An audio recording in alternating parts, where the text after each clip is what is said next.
సార్వత్రిక ఎన్నికలతో పాటు అసెంబ్లీ ఎన్నికల కారణంగా ఆంధ్రప్రదేశ్లో పొలిటికల్ హీట్ బాగా పెరిగింది. అధికార వైసీపీ, టీడీపీ, జనసేన, బీజేపీ కూటమి మధ్య రసవత్తరంగా పోరుంది.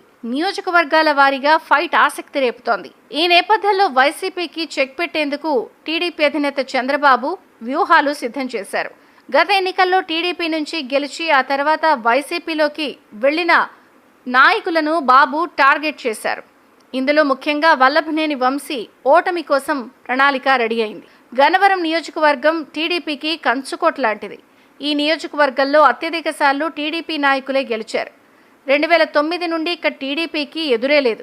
2014 ఎన్నికల్లో 19 ఎన్నికల్లో ఇక్కడ టీడీపీ నుంచి వంశీనే గెలిచారు. గత ఎన్నికల్లో గెలిచిన తర్వాత పార్టీ ఫిరాయించారు.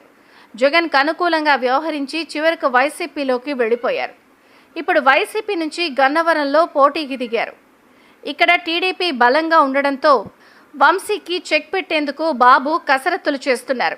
అంతేకాకుండా చంద్రబాబు భార్యపై వంశీ అనుచిత వ్యాఖ్యల కారణంగా ఈసారి ఆయన ఓడించాలని టీడీపీ శ్రేణులు కూడా ఆవేశంతో ఉన్నాయి. టీడీపీ నుంచి వైసీపీలోకి వెళ్లి పోటీకి సిద్ధమైన వంశీకి అడ్డుకట్ట వేసేందుకు వైసీపీ నుంచి యార్లగడ్డ వెంకట్రావును రంగంలోకి దించారు. గత ఎన్నికల్లో స్వల్ప ఓట్లతో ఓడిపోయిన యార్లగడ్డ ఈసారి టీడీపీ బలంతో గెలిచేందుకు సిద్ధమవుతున్నారు.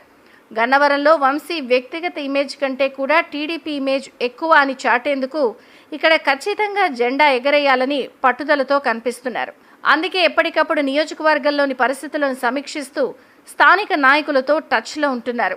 వైసీపీ నుంచి వచ్చిన యార్లగడ్డ విజయానికి నాయకులందరూ సహకరించేలా చూస్తున్నారు.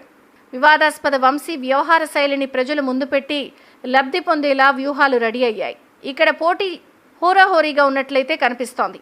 మరోసారి గన్నవరం టీడీపీదే అనే అభిప్రాయం అయితే గట్టిగా ఉంది.